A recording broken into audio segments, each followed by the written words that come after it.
जागतिक छायाचित्रण दिवसाच्या आपणा सर्वांना खूप खूप शुभेच्छा।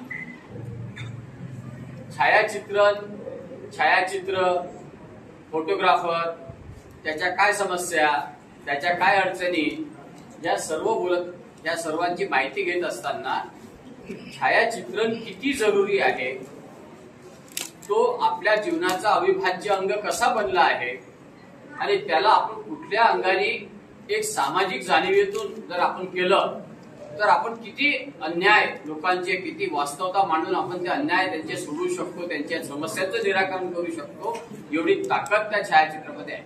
मला दोन छायाचित्र नेहमी आठवतात, कितीतरी वर्ष झाले।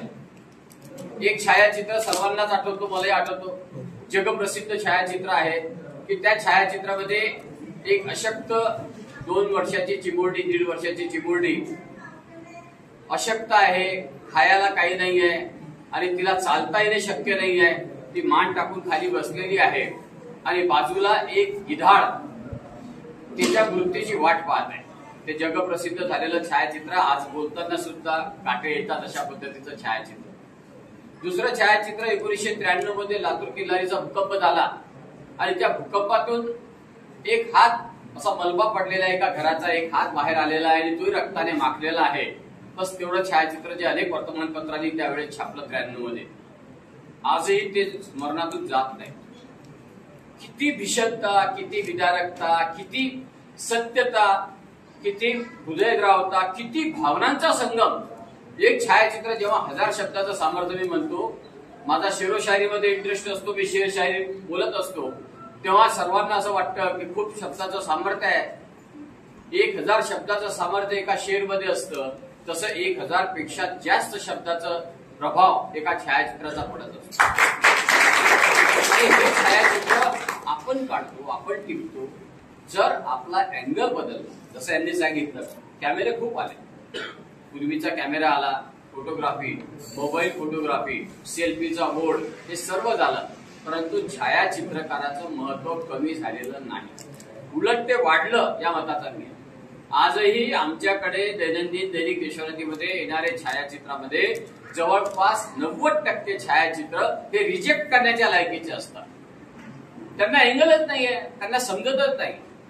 तो छायाचित्र काढणारा पत्रकार उठायला जागेवरून तयार नाही अशी परिस्थिती आहे, तो पाठीमागं बसतो, तिथून चेअरवरून छायाचित्र काढतो, पाठीमागचे सर्व लोकांचे डोकं येतात, पाठ येतात आणि मग स्टेज येतो। अरे ते छायाचित्र कसं छापल्या जाणार आहे?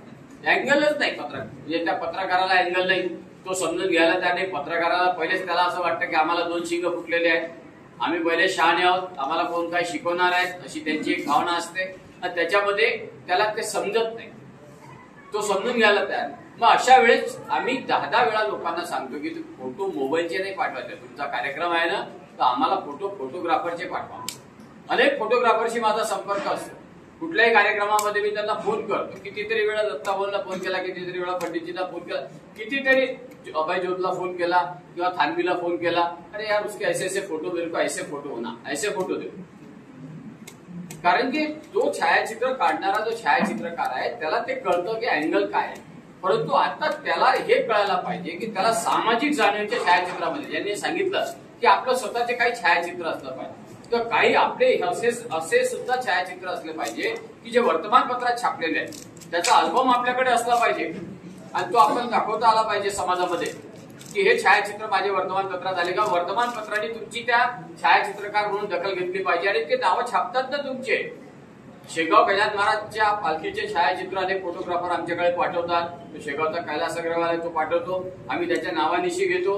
बाकीचे अनेक छायाचित्र आम्हाला छायाचित्रकार पाठवतात, योगेशचे किती वेळा नाव छापलेले आहेत, आम्ही ते नावानिशी सर्व वर्तमानपत्र छापतात। तुम्ही चांगले छायाचित्र तर द्या आणि सामाजिक जाणीव, म्हणजे तुम्ही तुमचा व्यवसाय करा, व्यवसायाबद्दल खूप चांगलं मार्गदर्शन विनोदजींनी या ठिकाणी केलं, मला त्याच्याबद्दल कमी बोलायचं, मला एक सामाजिक जबाबदारी म्हणून बोलायचं की हा जो अनेक छायाचित्रकार हे पत्रकार आहेत, अनेक छायाचित्रकार हा खरा पत्रकारही होतो आणि अनेक ठिकाणी आहेत पण, तुमचे संग्रामपूरचे सावरकर आहेत किंवा संतखेड राजाच्या मैत्री आहे, खूप लोक आहेत असे की जे छान पत्रकार आहेत आणि छायाचित्रकार आहेत, तर तुम्ही ते होऊ शकतात ते अँगल, परंतु किमान आपण आपला व्यवसाय करत असताना महिन्यातून 1 किंवा 2 आपल्या नजरेत कुठं काही आलं, एखादी समस्या आली तर त्याचा फोटोग्राफ घ्या, त्याच्याबद्दलच्या 2 ओळीची माहिती त्याच्यात टाकून द्या, कॅप्शन ज्याला आपण म्हणतो छायाचित्राखाली, आणि ते त्या संबंधित तुमच्या पत्रकार मित्राला किंवा वर्तमानपत्राला पाठवून द्या.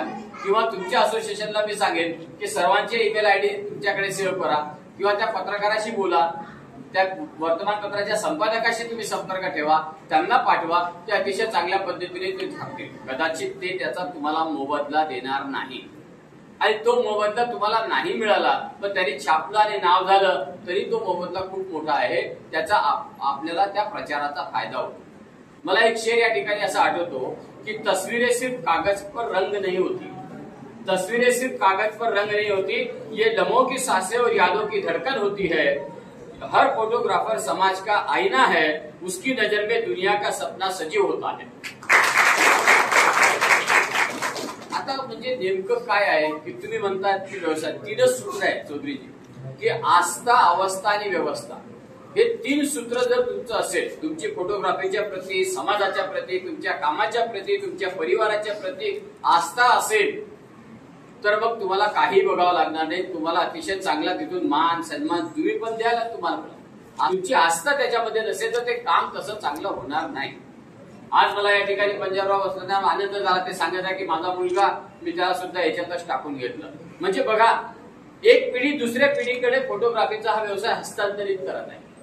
तर फक्त पैशासाठी काम न करता 1-2 छायाचित्र जे समाजाला सत्यता, विदारकता, हास्य, समाजामध्ये तुमचं एखादं छायाचित्र होऊ शकते की जे समाजामध्ये हास्य निर्माण करेल. एखादं छायाचित्र होऊ शकते की एखादी समस्या मांडल्यानंतर नगरपालिकेचा सीओ, पत्रकार दखल घेऊन, जननेता दखल घेऊन ती समस्या सोडू शकेल. समाजाचं काम होईल. तुमच्या त्या छायाचित्रामुळे कोणाचं तरी भलं होऊ शकतं. अनेक चळवळी छायाचित्रामुळे उभा राहिलेल्या आहेत. त्याचा इतिहास आहे, तो पूर्ण इतिहास लेखामध्ये आहे आणि तुम्ही ऐकलं त्याच्यामुळे त्याचं रिपिटेशन मी करणार नाही. परंतु तुम्ही आस्था तुमच्या व्यवसायाच्या विषयी ठेवली पाहिजे.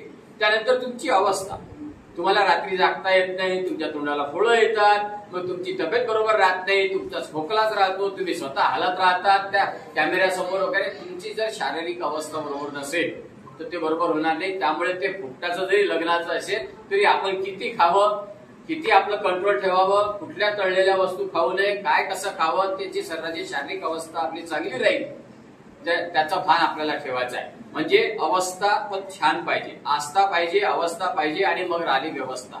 तर व्यवस्था असं आहे की तुम्हाला फार चांगली व्यवस्था काही भेटत नाही. परंतु मला असं म्हणायचं आहे की हे सर्व करत असताना तुम्ही जेव्हा आस्था ठेवाल, जेव्हा तुमची स्वतःची शारीरिक अवस्था राहील, आणि मग त्या ठिकाणी जी तुमची कॅमेऱ्याची व्यवस्था, आता कॅमेरे तुम्ही म्हटलं की 3-3 महिन्यांनी अपडेट होत आहेत, बरोबर आहे ना, ते अपडेटेशन येणारच आहे. काळ बदलला आहे, सर्व गोष्टी बदललेल्या आहेत, आणि आता जो काळ आहे ना तो खऱ्या अर्थाने कौशल्याचा काळ. आता ज्या फोटोग्राफरकडे कौशल्य आहे, स्किल आहे, त्या फोटोग्राफरमध्ये काहीतरी नवीनता, इतकं सुंदर शब्द तिने या ठिकाणी वापरले, रिस्पेक्ट, इनोव्हेशन आणि विस्डम. त्यांनी मराठीत सांगत असताना थोडंसं आमचे मित्र अडखडले किंवा मराठीतच या सगळ्या ठिकाणी रिस्पेक्ट म्हणजे आदर. तुम्ही तुमचा फोटोग्राफरचा दुसरा, एका फोटोग्राफरने दुसऱ्या फोटोग्राफरला डोशे मारून द्यायचं असं यांनी सांगितलं, तसा एका फोटोग्राफरने दुसऱ्या फोटोग्राफरचा आदर केला पाहिजे. ज्या गोष्टी माहिती आहे की ह्या गोष्टी मिनिमम बेसिक आहे, त्या ट्रेनिंगच्या आहेत, तर तुम्ही त्या नवीन माणसाला सांगा ना, ते नवीन लोक जुळतील, तेही तुम्हाला आयुष्यात आठवण ठेवतील की मला यांनी असं असं शिकवलं होतं. आज तुम्ही प्राथमिक, तुम्हाला सर्वांना या ठिकाणी मी सांगतो की तुम्ही जर प्राथमिक शिक्षण घेतलेलं आहे समजा, तर त्याचे शिक्षक अजूनही तुम्हाला आठवतात. त्या शिक्षक आम्हाला आठवतं, शेगावमध्ये वाव पाटील सर होते, काळी टोपी, रुमा, ते असं. पण काय ते त्यांनी भीषण हा शब्द, मला असं टेबलावर हात ठेवून वरून छडी, खालून टेबल लागून राहिला, वरून छडी जोरात मारली की साला भीषणचा भी जो आहे तो पहिली विलांटी लिहितच तसं, दुसरी विलांटी पाहिजे. साहेब आज संपादक झालो, कधी 5 जन्मात भीषण अपघातचा भी चुकला नाही ना. आणि आज वर्तमानपत्र चुकतात का मला आठवते त्या भाऊ पाटलांची. इतके वर्ष झाले, 50 वर्ष झाले ना शिकून. आम्ही आमच्या शिक्षकाला विसरत नाही. जसं तुम्ही फोटोग्राफर सुद्धा एक शिक्षक आहात, तुम्ही त्या नवीन फोटोग्राफरला काही टेक्निकली बाबी शिकवा, काही प्रॉब्लेम नाही. त्यामुळे तुमची शरीराचे जे आपण मूळ मुद्द्यावर येतो की आपली जी आहे आस्था, अवस्था, आणि जे काही आपल्याकडे फोटोग्राफीची व्यवस्था आहे त्याच्यात काय चांगलं करू शकतो. हे बघा, ज्याच्याकडे खूप चांगले ऑटोमॅटिक कॅमेरे आहेत, खूप चांगले 5-5 लाख 10-10 लाख रुपयाचे कॅमेरे घेऊन जे काम करतायत त्यांच्यासाठी काम करणं सोपं आहे. तेव्हा तुम्ही एक आस्था, अवस्था आणि व्यवस्था हे 3 सूत्र नेहमी लक्षात ठेवा आणि त्या पद्धतीने काम करा. तुमचं काम खूप चांगलं आहे आणि चांगलं होईल. या ठिकाणी आपण सांगत होतो की पहिला शब्द होता रिस्पेक्ट, ज्यामध्ये तुमचा आदर हा एक भाव आहे. त्यानंतर दुसरा शब्द तुम्ही या ठिकाणी वापरला इनोव्हेशन, म्हणजे नवीनता. इनोव्हेशन म्हणजे नवीनता. काय काय नवीन येऊन राहिलेलं आहे, काय काय नवीन संशोधन येत आहे, कोणते कॅमेरे येतात, किती मेगापिक्सलचे येत आहेत, मोबाईलमध्ये किती मेगापिक्सलचे येत आहेत. उद्या सांगता आलं पाहिजे की मोबाईलपेक्षा आम्ही कॅमेरा घेऊन जी फोटोग्राफी करतो ती जास्त महत्वाची आहे. तर ती का चांगली आहे, आम्ही त्याच्या माध्यमातून तुम्हाला काय काय देतो आहोत, या सर्व गोष्टी जर आपण पाहिल्या तर आपल्याला लक्षात येतं की आपण काय देतो आहोत म्हणून काय देत नाही. दुसरं इनोव्हेशन नंतर विस्डम. विस्डम या ठिकाणी शब्द वापरला. विस्डमला तसं म्हणजे चांगल्या अर्थाने शहाणपणा हा शब्द आहे. पण शहाणपणा म्हणजे समजूतदारपणे त्याला तुम्ही म्हणाल तर एक शहाणे आपण त्याच्यातून झालं पाहिजे. तर अशा पद्धतीने आदर, नवीनता आणि त्या संदर्भातल्या आपल्या व्यवसायाच्या पद्धतीने आपण शहाणे होणे, शहाणपण आपल्याला येणे, या 3 गोष्टीचं सूत्र या ठिकाणी खूपच सुंदर घेतलं आहे. मी खऱ्या अर्थाने खामगाव फोटोग्राफर क्लबचं अभिनंदन करेन आणि काही मुद्देसूद बोलतो, फार जास्त बोलणार नाही. छायाचित्रण ही कला आहे, सांगितलंच आहे आणि ती साधना पण आहे. कलेच्या सोबत ती साधना आहे, ती रोज तुम्हाला जोपासावी लागते. जसा संगीतामध्ये रियाज करावा लागतो त्या पद्धतीने तुम्हाला सुद्धा, तुम्ही 1 महिनाभर फोटो काढले नाही, नंतर 1 महिन्यानंतर फोटो काढायला गेले तुम्ही तसाच फोटो काढेल असं होणार नाही. तुम्ही दैनंदिन फोटोग्राफर आहात, तुम्ही त्याला व्यवस्थित हाताळत राहा. काय तुम्हाला नवीन नवीन तुमचा कॅमेरा तुमच्या सोबत असू द्या, त्याच्यात लाज वाटण्याचं काही कारण नाही. तुम्ही तुमच्याकडच्या कला दाखवा, ती मार्केटिंग स्किल आहे. तुम्हाला दाखवा लागेल की तुम्ही नवीन काय देऊ शकता. हे आता सांगत होते की 4 महिन्यावर आम्हाला पूर्ण वर्षभर काढावं लागतं. आता काय सर्व ठिकाणी इव्हेंट व्हायला लागले. रोज कोणाचा वाढदिवस आहे, रोज कोणाचा काय आहे, प्रत्येकाचे इव्हेंट होत आहेत. तर त्या प्रत्येक इव्हेंट फोटोग्राफी आहे. इव्हेंट म्हटलं की फोटोग्राफी त्या ठिकाणी आलेलंच आहे. त्यामुळे तुम्ही त्या सर्व इव्हेंटचे साक्षीदार आहात, त्या ठिकाणी तुम्ही सहभागी होता. त्यामुळे तुम्ही त्याला नवीन काय करू शकतो हे दाखवा, तुमचं क्रिएशन दाखवाच लागेल तुम्हाला. तुम्ही त्याला बुरड पाडली पाहिजे. आज तुम्ही सांगितलं की तुम्हाला बेडरूम पर्यंत एंट्री आहे, आज तुम्ही सांगितलं की तुम्हाला जिथे एंट्री आहे तिथं कोणाला एंट्री नाही. ते हे याच्यासाठीच आहे की तुम्ही नवीनतम काहीतरी करता आणि ह्या आठवणी तुम्ही त्यांना असं बिलकुल जिवंत करून देता. अनेक लोकांना लग्न सोहळ्याची हजर नाही राहिले, त्या लोकांना लग्न सोहळा जर दाखवायचं काम करत असेल तर तो फक्त फोटोग्राफरच करणार. वर्षभरात विदेशातून आला तर मी लग्नाला हजर नव्हतं का, तर हे व्हिडिओ पहा, नाही का, मग हे फोटोग्राफी अल्बम पहा, पूर्ण लग्न सोहळा जिवंत होतो. त्यामुळे हे तुम्ही जे क्षण जिवंत करणारे व्यक्तिमत्व आहात तर तुम्ही त्या दृष्टीने त्याला डेव्हलप आणखी चांगल्या पद्धतीने करायलाच पाहिजे, या मताचा मी आहे. क्षण टिकले म्हणजे इतिहास जतन करणे आहे. तुम्ही आज घेतलेले फोटो भविष्यासाठी मूल्यवान ठेवा आहे, या गोष्टी तुम्ही लक्षातच ठेवा. आणि प्रत्येक हसरे चेहरे, प्रत्येक घटना, प्रत्येक प्रवास हा तुमच्या कायमस्वरूपी जिवंत ठेवण्याचं तुमच्या कॅमेऱ्याचं काम आहे. तुम्ही ते करत आहात. अशा खूप साऱ्या गोष्टी आहेत, तंत्रज्ञान आहे, कला आहे आणि मी तुम्हाला सांगितलं तसं निसर्ग, संस्कृती. आता हे जे एक फॅड आलेला आहे जंगल सफारी वगैरे, हे सर्व तुमच्याच लोकांच्या मुळे आलेले असं समजा. ज्या फोटोग्राफी आहेत, वन्यजीव फोटोग्राफी, वेगळे वेगळे तुम्ही जंगल सफारीला आमंत्रितच करत आहे लोकांना. पर्यटनासाठी फोटोग्राफर अतिशय महत्वाचं. तुम्ही जे सर्व दाखवता त्यांच्यामुळे आज भारतात जे पर्यटनचं क्षेत्र वाढत आहे त्याच्यासाठी तुम्ही कारणीभूत आहात. ते फोटोग्राफ झाल्यामुळे मग लोकांना वाटायला लागलं की तिथं जाऊन आपल्याला भेट द्यायला पाहिजे. तर ह्या सर्व गोष्टी आहेत, सातत्याने आपण करायला पाहिजे. आपण करू शकता, आपली ताकद मोठी आहे. मी तर माझी भूमिका या ठिकाणी फक्त एवढीच होती की तुम्ही सामाजिक जाणीव ठेवून पत्रकारितेला, वर्तमानपत्राला चांगलं पुरेसे फोटोग्राफ देण्याचा प्रयत्न करा. त्याच्यातून तुम्हाला नाव मिळेल, त्याच्यातून तुम्हाला मानसन्मान मिळेल. तुम्ही काहीतरी समाजासाठी केलं, सामाजिक ऋण सुद्धा आम्ही फेडलं असं तुम्हाला वाटेल आणि मग त्या गोष्टीची तुम्हाला स्वतःला काळ निघून गेल्यानंतर जाणीव होईल की आपण काहीतरी केलेलं आहे आणि आपण लोकांच्या चिरस्मरणात आहोत की तो छायाचित्र अशा पद्धतीने आपण थांबलेला आहे. शेवटी मी एवढंच म्हणेन की कॅमेरा थांबे वो वक्त को कैद कर देता है, कैमरा थामे वो वक्त को कैद कर देता है, हर मुस्कान को हमेशा के लिए जिंदा कर देता है, हर मुस्कान को हमेशा के लिए जिंदा कर देता है. फोटोग्राफी सिर्फ तस्वीरें नहीं बनाती, फोटोग्राफी सिर्फ तस्वीरें नहीं बनाती, बल्कि दिलों को जोड़कर रिश्तों की कहानी कहती है, बल्कि दिलों को जोड़कर रिश्ते की कहानी कहती है.